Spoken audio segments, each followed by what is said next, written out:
Ginekoloji ultrasəs müayinəsi qadın sağlamlığı üçün önəmlidir. Bu müayinə ilə həkim kiçik çanaqda yerləşən orqanlara, xüsusilə uşaqlıq və yumurtalıqların vəziyyətinə baxır.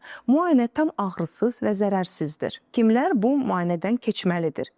Erkən inkişaf problemlər, davamlı ağrılar və menstrual pozulmalar olduqda, gənc qızlarda endokrin problemlər olduqda, qadınlarda kist, miyoma və ya polip kimi patologiyaların erkən mərhələdə aşkarlanmasında, sonsuzluq səbəblərini araşdırmaq üçün, hormonal terapiya zamanı dinamik nəzarət üçün, həmçinin hamiləlik planlayan və ya artıq hamilə olan qadınlarda da bu müayinə aparılmalıdır. Ginekoloji müayinə transabdominal və ya transvaginal üsulla aparılır.